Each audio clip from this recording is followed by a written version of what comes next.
So I'm very excited to welcome everybody here for Lui Shou-kwan Centenary exhibition. So we prepared this panel discussion before the actual opening just to give people a bit of a flavor, a better understanding of Lui Shou-kwan. And the three guests here, I will give a brief introduction. Wucius Wong, Professor Wucius Wong, who is the first, is a celebrated ink painter and a proponent of the Hong Kong New Ink movement. He grew up in Hong Kong and under the tutelage of Lui Shou-kwan began studying Chinese ink painting in 1955. He co-founded the Modern Literature and Art Association before becoming a member of the One Art Group. Wucius studied art and design in the United States from 1961 to 65. And in 1971, he was awarded the Asian Cultural Council Visual Arts Grant through the John D. Rockefeller Fund to study in New York. Professor Wong worked as an assistant curator at the City Museum and Art Gallery and principal lecturer at the School of Design of the Hong Kong Polytechnic from 1967 to 1984. He then moved to New Jersey and lived there from 1986 to 1996. Currently, he's an adjunct professor at the Fine Arts Department of Chinese University of Hong Kong. He's a committee member of the Chinese Painting Institute in Beijing and a founding chairman of the Chinese Painting Institute in Hong Kong. He has held numerous solo exhibitions, including two major retrospectives at the Hong Kong Museum in 2006 and recently in 2016 at the Hong Kong Polytechnic University. And his paintings are found in many important museum collections around the world, including the Art Institute of Chicago, the Museum of Fine Arts in Boston, the British Museum in London, and the Hong Kong Museum of Art, just to name a few. So obviously he's a very distinguished artist and professor in his own right, and he was one of the earlier students of Lui Shou-kwan. And then next to Wucius is Diana. She's an associate curator of Asian art at the Vancouver Art Gallery. And she has curated and co-curated major exhibitions, including major retrospectives of Li Bull and Barty Kerr Matter in 2015 and 2016, respectively. And Unscrolled Framing Traditions in Chinese Contemporary Art in 2014. Her recent exhibitions include Pacific Crossings, Hong Kong Artists in Vancouver, Howie Two Retainers of Anarchy in 2017, and more recently she curated the show Emptiness by Emily Carr and Lui Shou-kwan in 2018. Freundl has been the curator of the gallery's public art space offsite since 2013 and has presented several site-specific installations. Prior to joining the Vancouver Art Gallery, Freundl was living and working in mainland China and Taiwan from 1998 to 2013. And she studied at the Tsinghua University of Art and Design in Beijing and has an academic background in comparative religion, philosophy, and graduate studies in journalism. And lastly, we have Tiffanie Ting, who is the granddaughter of Lui Shou-kwan. But she's also a professor and lecturer on sociology at Harvard University. She's the Allston Burr Resident Dean of Cabot House and Assistant Dean of Harvard College. Tiffanie Ting's academic interests center on the intersection of culture, communities, and education. Her research is informed by professional experiences working in art museums across the US and Canada, where she developed education and public programs, and her extensive involvement in undergraduate advising as a residential tutor. She's particularly interested in issues of identity and learning in cultural institutions. Her current work investigates students' narratives in academic decision-making and sense of purpose in the context of liberal arts education. And she herself is also a painter, a budding artist, and she has had several exhibitions in recent years. So with that, I'd like you to just welcome all three of our guests.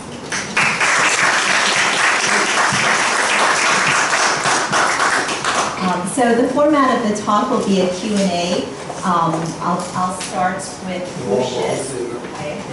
The talk will be in English, so hopefully everybody can understand. So I shall do this in English. Yes, if that's okay. So So could you please talk about... Now we have a special exhibition to celebrate the 100th birthday of my teacher, Lui Shou-kwan. I'm amazed that there are several very good pieces which were reproduced before in books, and now in front of you in this gallery. To understand Lui Shou-kwan, we must see him from different angles. The first is that as a young man, he came to Hong Kong at the age of 27. And then he stayed in Hong Kong for another 27 years. So that's the midpoint of his life. Okay?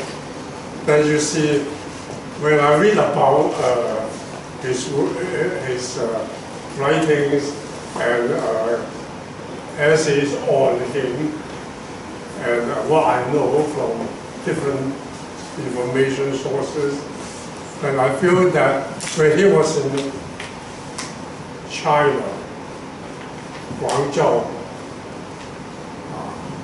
I think he was influenced by his father, but he didn't take special lessons from his father. He learned from the shop owned by his father, selling antiquities, paintings, and doing services for mountain. So he probably learned a lot from those pieces when he was in Guangzhou. Now, coming to Hong Kong at the age of 27, then he worked in the Yamati Ferry for quite a number of years. Now, if you look back to the early history of Mr. Lui's life, I found that, I may be wrong, that he had never seen the northern China. He's probably basically in Guangzhou and close by places. So in that way, then when I compare him with other of his contemporaries, such as the Lingnan School people, Ting Yao, and some others, he has a very big disadvantage. He didn't see much of China when he left China and settled down in Hong Kong. And in Hong Kong, for another 27 years, he didn't see the world very much, though. The only trip he made was in Taiwan. Then you can see a couple of work which reflected these paintings he did in Taiwan, and he was very excited to see the high mountains in Taiwan. So from that, you see, if I compare him with another contemporary almost of his same age, that's Wu Wenzhong. Wu Wenzhong had the opportunity to study in France, you see. And when Wu Wenzhong came back to China, then he was also well received in some of the academies in China. Then when I compare him with Ting Yao is probably a lot older than Lui Shou-kwan. Ting Yao studied art in Japan, and I was in Shanghai for many years too. You see, the Lui Shou-kwan, as a matter of fact, his 27 years helped him to develop the kind of work which we now see with a strong feeling to express the Zen Buddhism or Chan Buddhism. Then you see, Lui Shou-kwan have never seen any of the abstract expressionists which in person, those works influenced him through publications at American Library. It was called American Cultural Center, U.S. Cultural Center at that time. And that helped him to do the kind of bold strokes which feature in many of his work, mature works. So when I look into this Lui's life in Hong Kong, then at the time, Hong Kong was actually had a very successful economic development, that is in the 70s.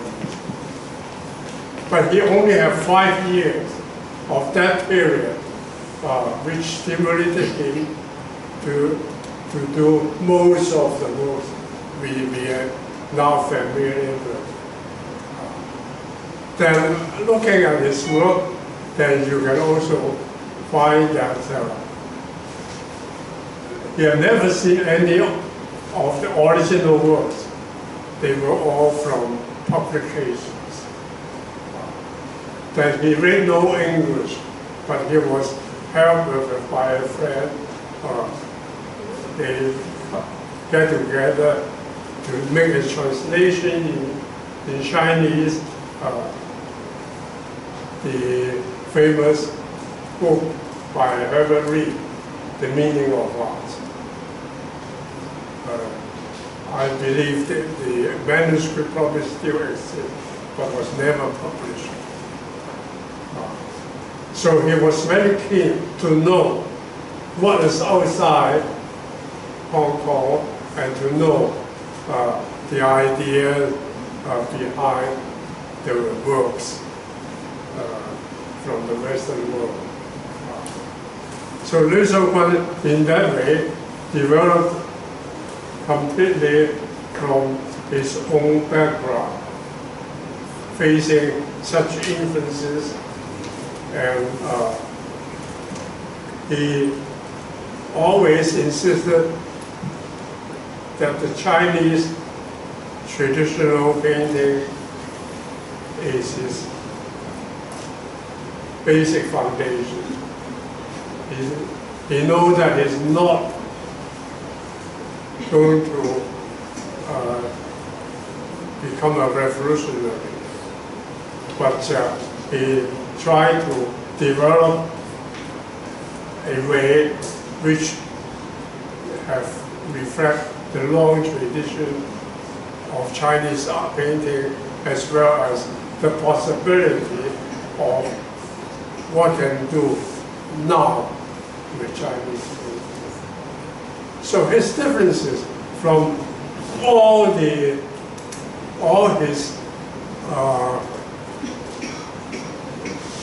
senior artists, pioneering artists of his generation, is that he ventured to go very near abstraction. That was not done much at that time. And I suppose that is his basic important contribution. You see, when we look back, we have Xu Beihong and Li Kuoren and others. Their work reflected the influence of European realism, traditional realism. Xu Beihong used the Chinese brush to do horses and figures, reflecting the influences of realism from the Western tradition. So he was probably the first one to venture into abstraction, and yet maintaining the Chinese background, and which probably reflected also the Chan Buddhism philosophy. Then at the end of his life now, that's very important. When he was ready to immigrate to Canada with his family, everybody have left except him and his wife. At the eve of going to Canada, he died of sudden heart attack. So he missed the chance of seeing the world, and I find that very regretful. I think had he been given another 10 years, another 10 years of life, he probably would live the development to another level. And that's my regret. So probably this is my understanding of Mr. Lui. Thank you. Thank you,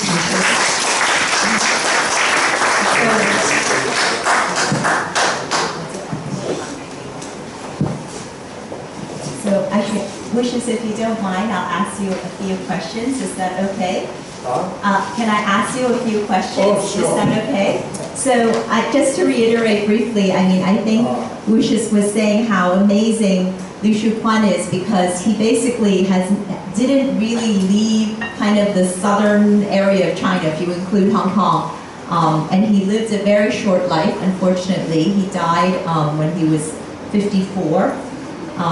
And he spent 27 of those in China and then 27 of those here in Hong Kong at a time when Hong Kong was just developing and getting to be a cosmopolitan city. And the other amazing thing was that, because he didn't really travel that much, only to Taiwan, he never really got to see firsthand a lot of these Western artists' paintings. But yet he was influenced by them, and he was so fascinated by them, he went and studied them in books. He didn't read English, as Wucius was saying, but he found a friend and they did a translation together so that he could better understand all this, which is, just shows his thirst for learning and exploring other cultures. So Wucius, I wanted to know, because I think among everybody here in this room, maybe you're, well, also Ting and Daphne King, who are both here, who are students as well, are really the only few who have actually met him and knew him personally. So I wanted to know from you, how you met him, and then also what you thought of him as a teacher, as a friend, and as a mentor. If you could talk a little bit more about his personality and what he was like. I had the opportunity of being the first student to study with Lui Shou-kwan one-to-one inside his own studio. At that time, actually, Lui was still looking for the new developments.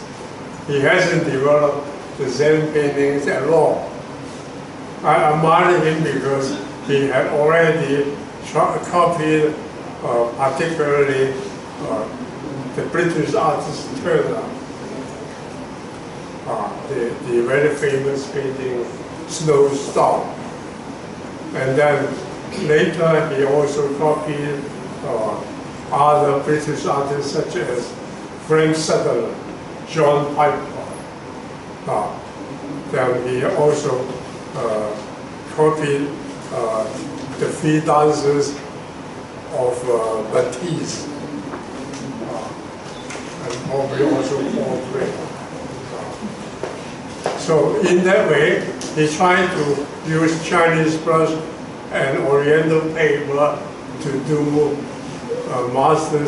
modern masters work, as a way of learning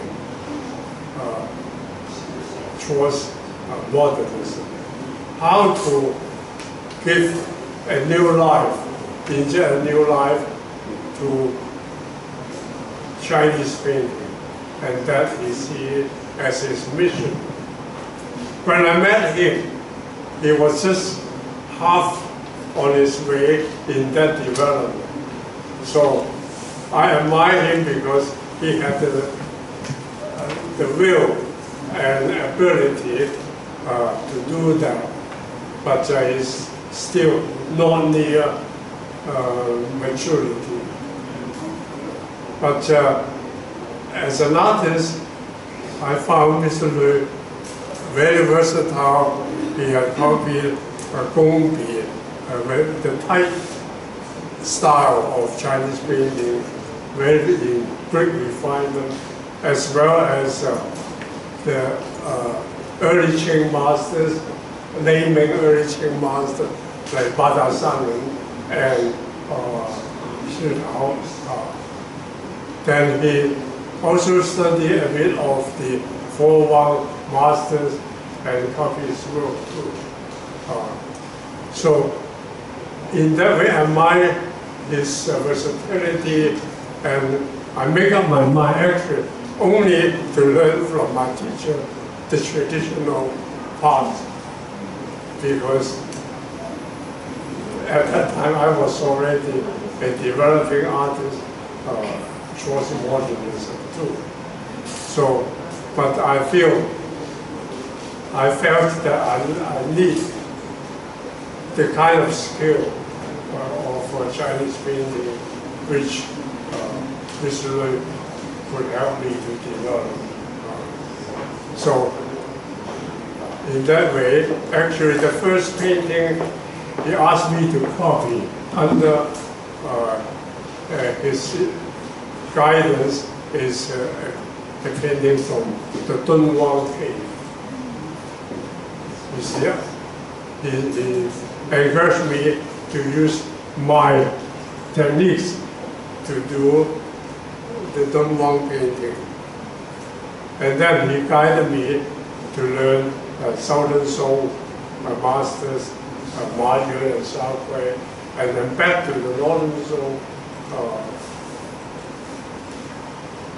Xu Ren and Guo Xi. I also studied Wu Daozi with him. So I had actually the ample opportunity of learning from him because I was the only student there. When he taught at the Chinese University Economic Department, he had a whole class of people sitting before him and standing on the mat as well. Then the later students could only learn from him by hearing from how he talked about the Chinese tradition. And so they have to develop individually his own way. I was very fortunate to be the only student there with this. Okay, thank you, Wucius. I'm sure you have some other questions for him, but we'll hold off on those until the end. And now I'd like to invite Diana to say something. I think you prepared a PowerPoint. Do you want me to ask you questions, or would you? It can just slide through. I didn't prepare any. Okay, all right. Maybe could you just start with how you first came into contact with Lui Shou-kwan's painting? Sure. So I had heard while I was still living in Shanghai, I heard of Lui Shou-kwan and was familiar with the work, but I wasn't familiar with the connection to Vancouver specifically until I moved there, and then I met through working with artists on an exhibition, Pacific Crossings, that looked at artists that immigrated to Vancouver from the 60s, 70s, and 80s. And during that exhibition, I came into contact with Ting, so Tiffany's mother, who actually holds the estate. So a lot of the works that Lui Shou-kwan created are in Vancouver. And there, unfortunately, had not been an exhibition of the works until recently. We did one show in the gallery that was in dialogue with a Canadian modernist painter. So when I met Helen, we had a number of visits, and the idea for the exhibition came up quite rapidly, and so we worked together to develop what content from the work, and the showing is quite convenient because the works were there, and very fortunate. The archive is also there as well, so all these resources were available at the time, and that's really how I sort of became familiar with, more familiar with the practice.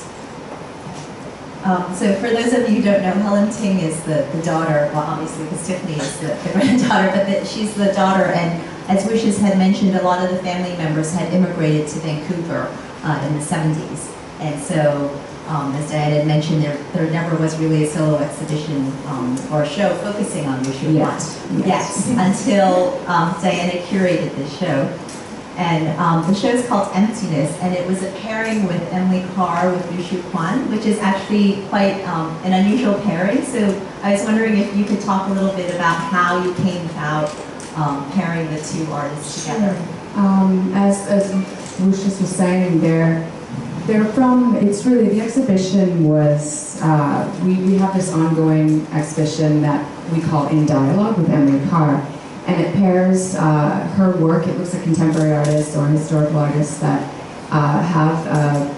maybe have been inspired by Emily Carr's works, and just to say a bit about Emily Carr, she's a well-known Canadian modernist who is known for her landscape, Pacific Northwest coast landscapes. And she traveled a lot.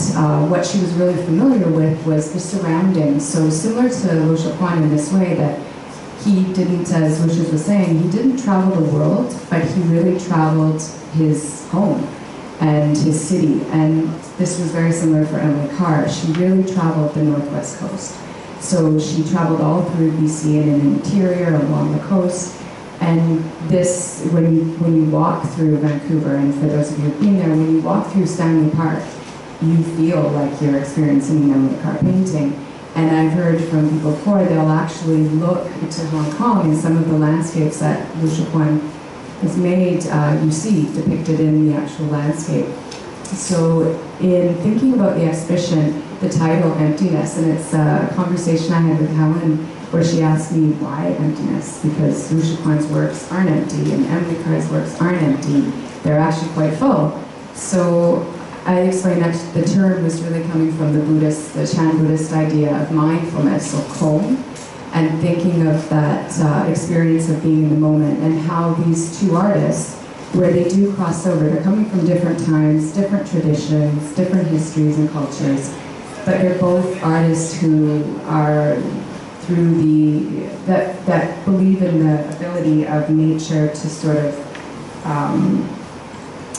both, I guess, foster an experience rooted in reflection and meditation, so that through nature you can, depictions of nature in painting, that you can experience this mindfulness. And so it was really looking at these ideas in their paintings, and it focused a lot on the abstract work, more the Zen paintings of Lui Shou-kwan, and for Emily Carr, really looking specifically at her charcoal works. And if you want to just maybe we can just scroll through so they can see. Yeah, I can go through the slides if you want to. Sure. So, yes, you have Emily Carr and on the side. So, a lot of the works, Emily Carr's most of the abstract experimental period is really in the 20s, the late 20s to the late 30s. And at that time she was, she had met and encountered the group of seven. So she was working a lot, similar to Lui Shou-kwan as well. She was really interested in other modernist practices. So she would experiment with these. And another way where their practices cross over is that they both went through these stages. So with Lui Shou-kwan, you have the works that when he was replicating or looking to a lot of the traditional works of earlier dynasty paintings, then he would emulate those in his own works. And Emily Carr was looking at a lot of historical works or modernist works, but then she would experiment with their practices, and then went, and this is really in the middle of her career, and she was at that time really experimenting with materials as well, so a lot of it was charcoals on papers, because she could do them quickly. She would sketch always on site, take her works with her, and then from there, so these are installation shots in the gallery, they were really put together, and then also for her, this sort of middle of her career where she was experimenting a lot with broad brushstrokes, with very dramatic, the color palette was also a lot more somber and dark as well. And she'd also met Mark Toby at this time. So she had a residence where she would have artists come and stay with her, and she would teach as well. So they were both very passionate about education. She's very well known for her journals, where she documented a lot of what she was working through, a lot of her travels. And so they were both, in a way, writers.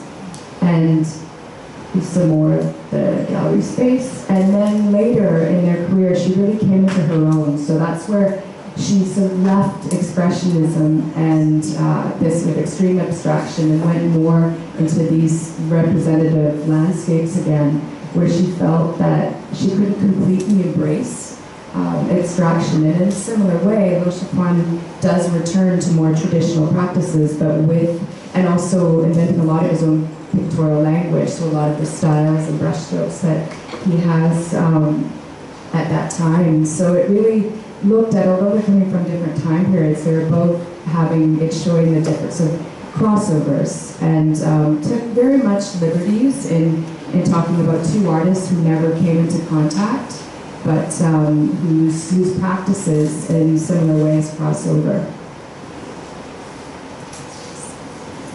So I understand that this exhibition was one of the most successful exhibitions that the Vancouver Art Gallery had. What do you think the reaction was, the general public's reaction to Lui Shou-kwan's paintings? Like, do you think people understood what he was trying to say, or it was in relation to what Emily Carr was doing? How did people react?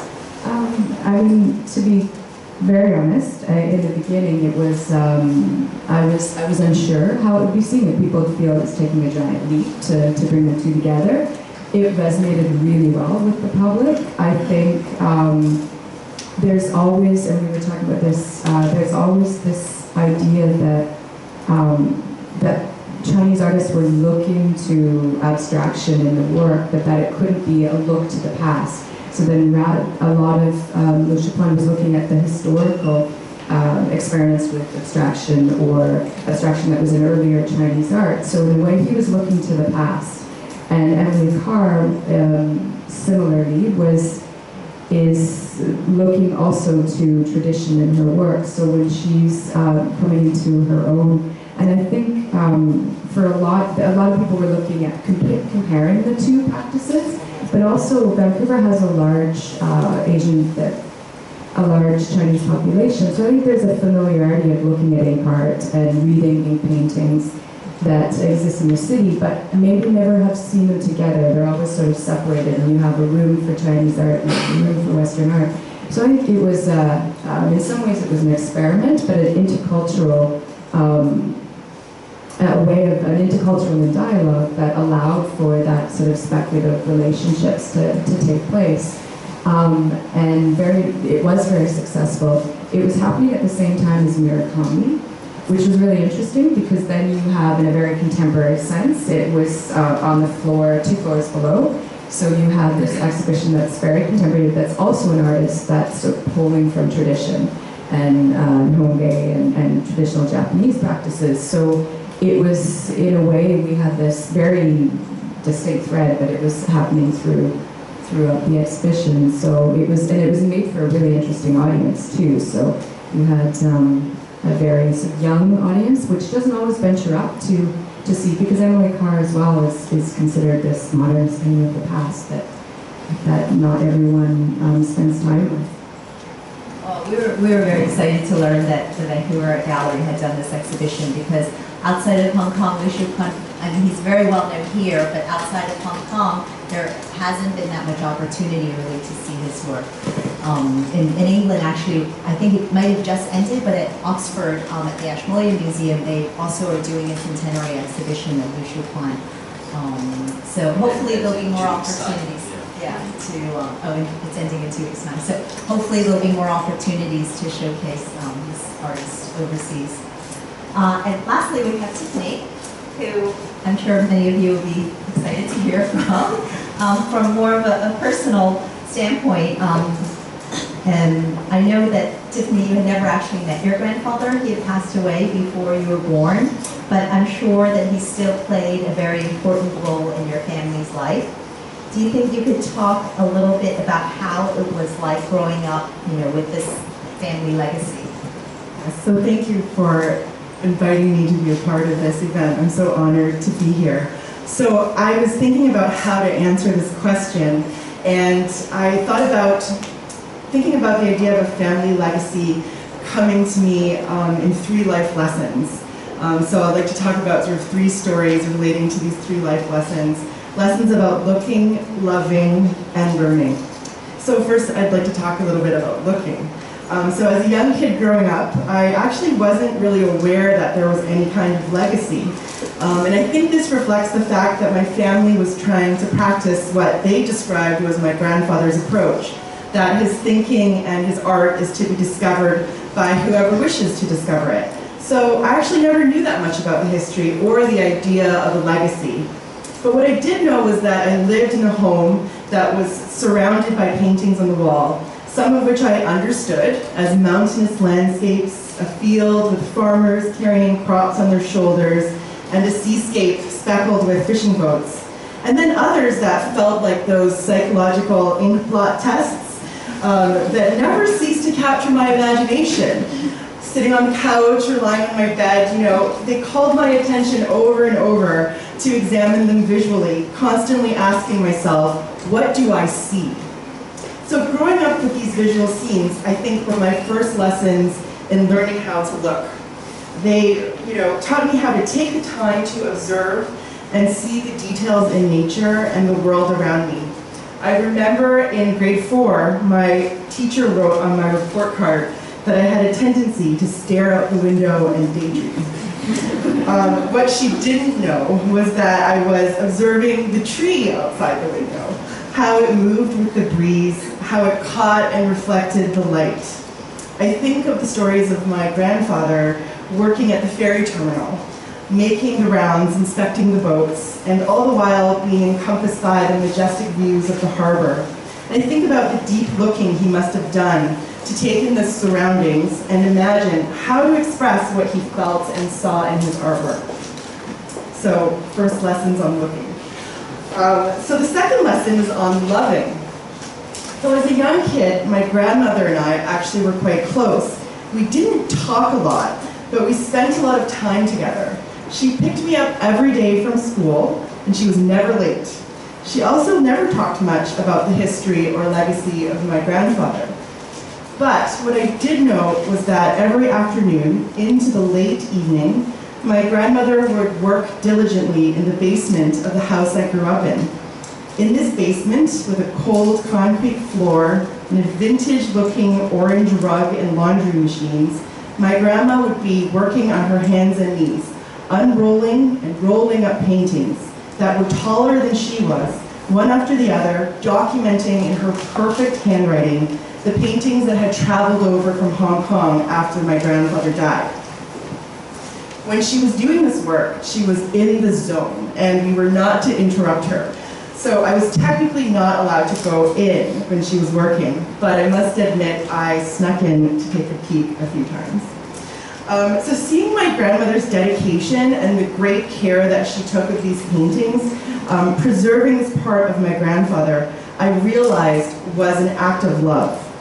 Each painting rolled evenly, finished with a layer of protective paper, each cardboard tube meticulously labeled and color-coded. I'm sure her knees and back were sore, but she seemed to have an endless amount of energy, because you take care of the things and the people that you love, and you attend to every detail because they matter. seeing how my grandfather's work inspired my grandmother to pour her heart into organizing it all, documenting it, and caring for it, must have meant that it was something special, something meaningful, not only to her, but to others. She did it diligently, and she did it sincerely, just as I imagine my grandfather approached his painting and teaching, diligently and sincerely, because he loved it. And finally, the third lesson is on learning. So, as you say, I never met my grandfather because he died 4 years before I was born, but I did go and visit him regularly in Ocean View, his resting place in Burnaby, just east of Vancouver. Our whole extended family would drive out there during certain times of the year, and despite the long drive, I often enjoyed these visits and the rituals of bringing food and burning incense and money for grandfather. The cemetery is picturesque, and his resting place is right beside a pond with the shade of large trees nearby. It's peaceful, and I think he would have liked it. My grandmother and my parents would teach me and my sister the proper way to pay our respects. We each took turns, in appropriate order, eldest to youngest. We would offer grandfather some wine poured on the grass and open up the trays of barbecued meats and cakes, inviting him to eat first, of course, before diving into our favorite sponge cakes. Watching my grandmother and my mother pay their respects, often with their eyes closed, I wondered, what were they thinking? What were they saying to grandfather? What I came to realize is that these family traditions and these cultural traditions are things that I learned entirely outside of any classroom. And similarly, if I wanted to learn more about my own family background, history, and identity, I would have to seek these lessons out for myself, finding the right people to spend time with, learning from them, observing and experiencing life with them. So these insights led me to spend many summers here in Hong Kong, actually, during my university years and after, when I had the fortune to hang out with the people who were close to my grandfather, learning from them, and in a way, meeting my grandfather through them. So finally, I'll say just something short about the idea of legacy. So the first time I think I truly processed that there was indeed a history and a legacy of some kind was in 1992, when the Vancouver Art Gallery presented the exhibition called Where the Streams Become a River, Contemporary Works from the Hong Kong Art Museum. So this was the first time that my family actually visited the Vancouver Art Gallery together. And I remember getting dressed up. My grandmother even wore her cheongsam and beamed with a quiet pride in this moment of significance as multiple works by my grandfather were included in the show. So reflecting on these stories, even though I was not aware of a history or legacy growing up per se, I think the legacy is embedded in the everyday routines of our family, in that the vision and philosophy that my grandfather brought to his work and life undoubtedly influenced my grandmother and my mother and how they approached their daily lives, and influenced me through these lessons on looking, loving, and learning. Thank you.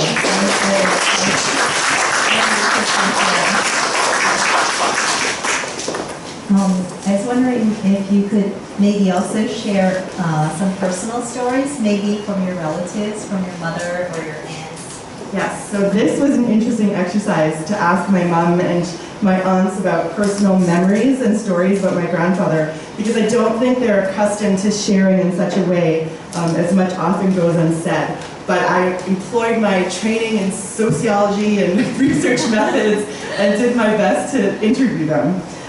So nevertheless, talking with them, I really got a sense that they viewed their father as a personal hero, and it's easy to see why. They described him as a man with integrity and sincerity, who was kind, benevolent, exceptionally intelligent, and a profound philosopher. They remembered him as honest, progressive, and responsible, and an avid learner, who was always truthful to himself and others, and who would take ownership for his deeds and words. My mom fondly remembered how tremendously supportive he was of all of her interests, particularly her passion for pop music. So some of you may know she used to be in a band called the Mods. She was the drummer. She was super cool. She remembers my grandfather suggesting to her and her band members that they could use an image of his paintings to make a uniform for their band. They didn't do it, but now she wishes they had. My Auntie Anne, the youngest, recalled regularly falling asleep in his arms as he carried her home from many late nights at grandmother's on the Star Ferry. She called him her moral compass, guiding her by example to always do right. And she remembers him as non-judgmental, even as he was strongly opinionated. And when I asked them what advice he gave them that they still remember and use today, here are some examples of what they said. So, sincerity and integrity lead to success. He taught them to always choose the path that leads to spiritual happiness, not for material rewards, but self-actualization through determination and diligence.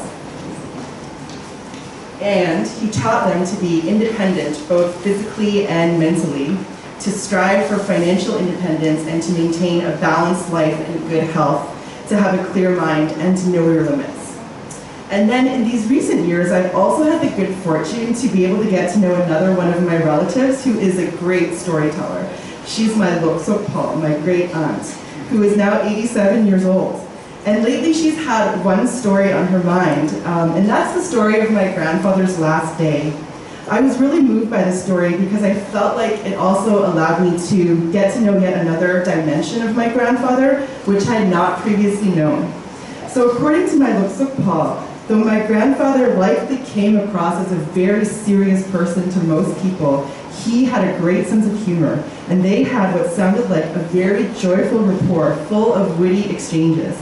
My Lui Shou-kwan fondly recalls how she and my grandfather and his brothers would regularly enjoy joking with each other, often being witty and teasing each other. On the weekends when they had spare time, they would gather at my great-grandmother's house to play mahjong, at least 2 tables every time, chatting and enjoying each other's company late into the evening.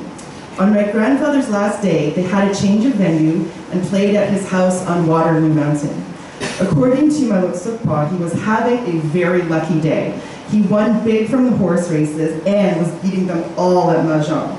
At one point, he gave his chest a few pounds, indicating some discomfort, and in their joking fashion, they warned him not to leave the table early with all his winnings before they had a chance to catch up.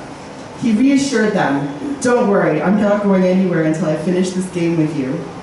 Later that night, after the mahjong tiles were tidied away and all the guests went home, after checking the racing scores one more time and sitting down to watch a few minutes of his favorite samurai movies, he passed away. Though the story sounds sad at first, I tell it because I realize there's a hidden blessing. On his last day, my grandfather was spending quality time with people he loved, doing fun things that he enjoyed wholeheartedly, and in a reflection of his true character, kept his promise before he left them.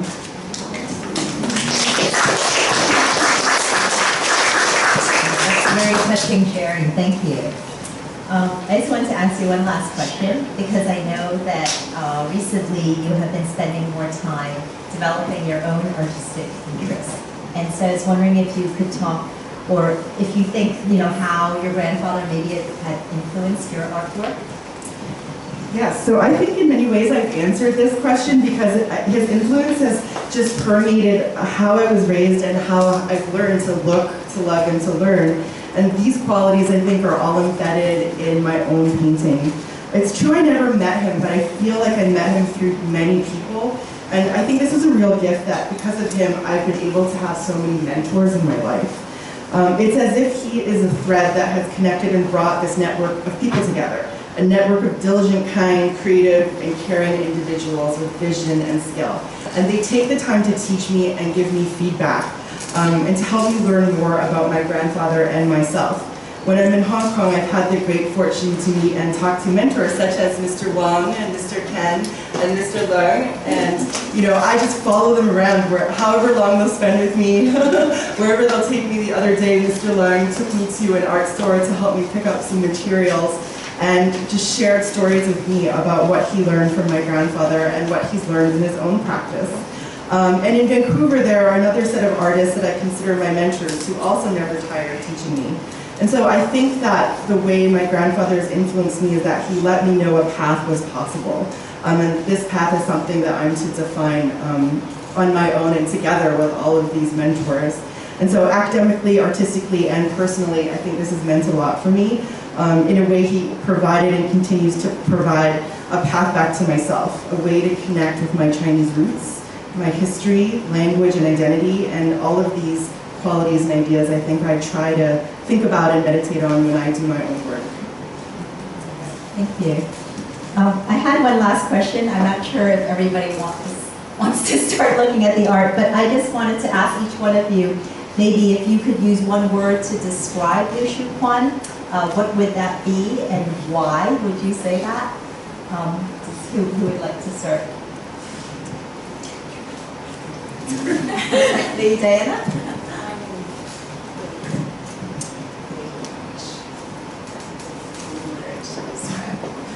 Or you can use a couple words.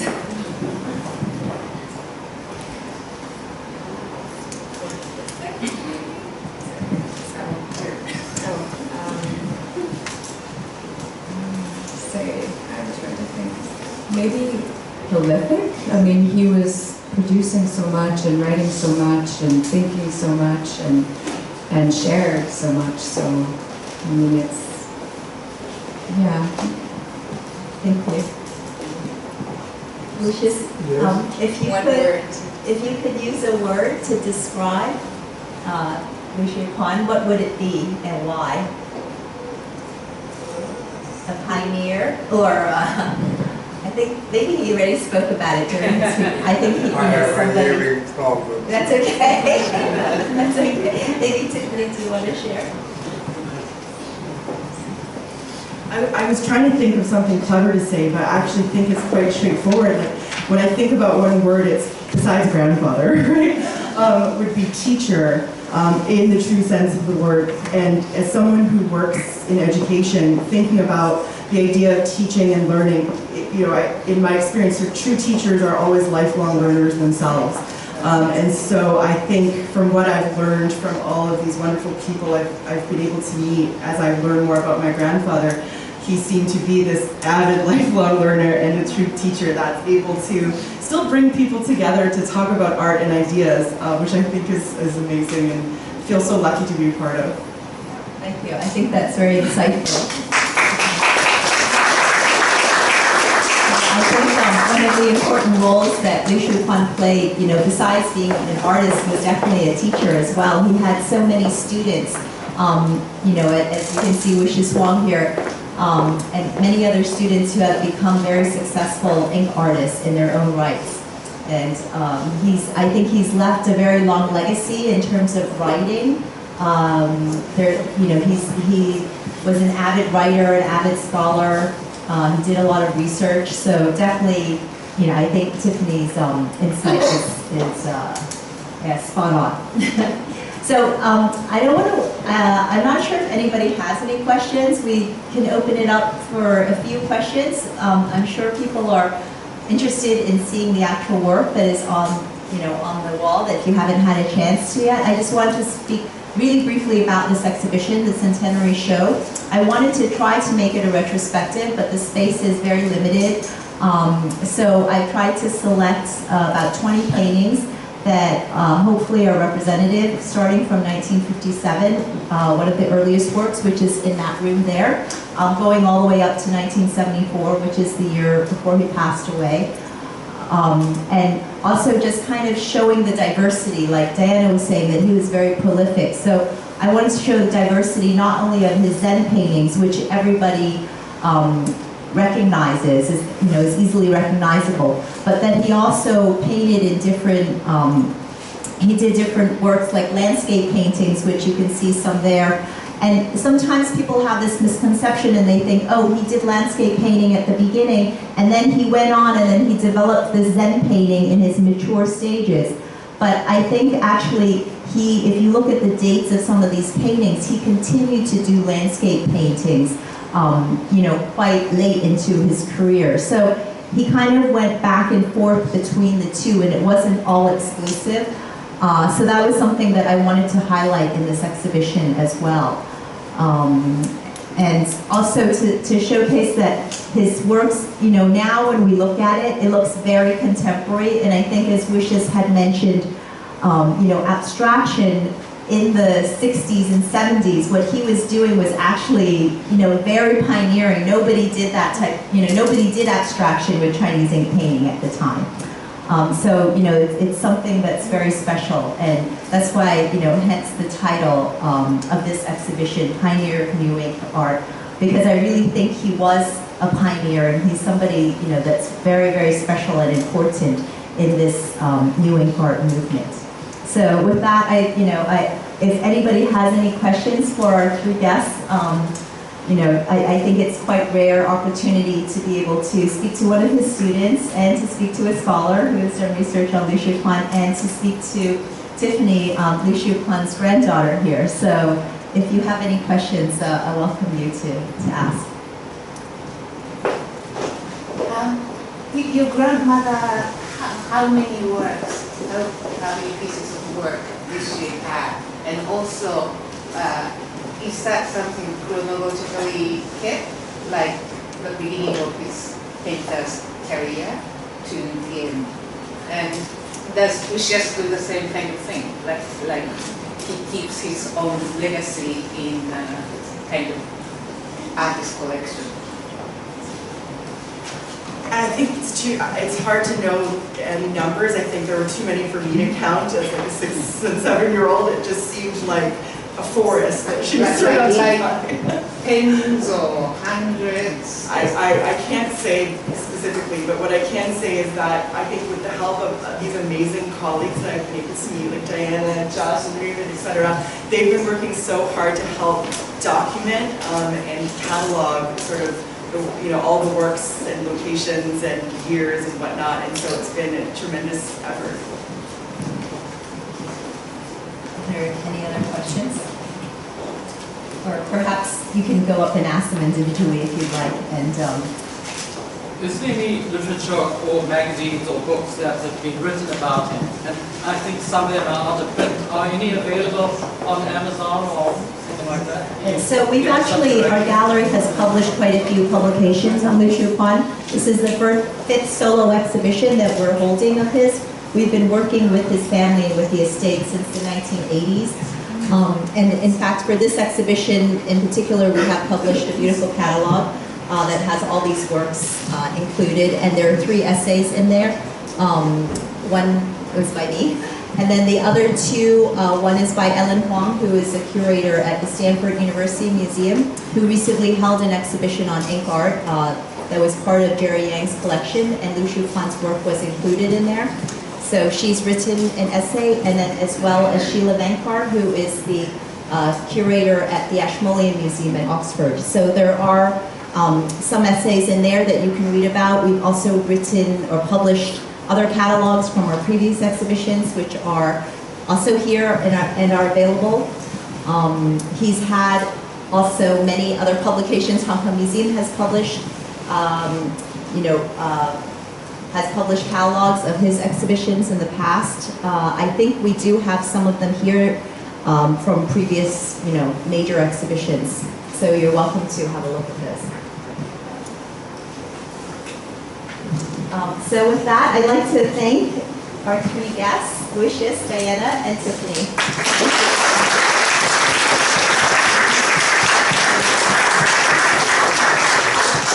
Please enjoy the exhibition.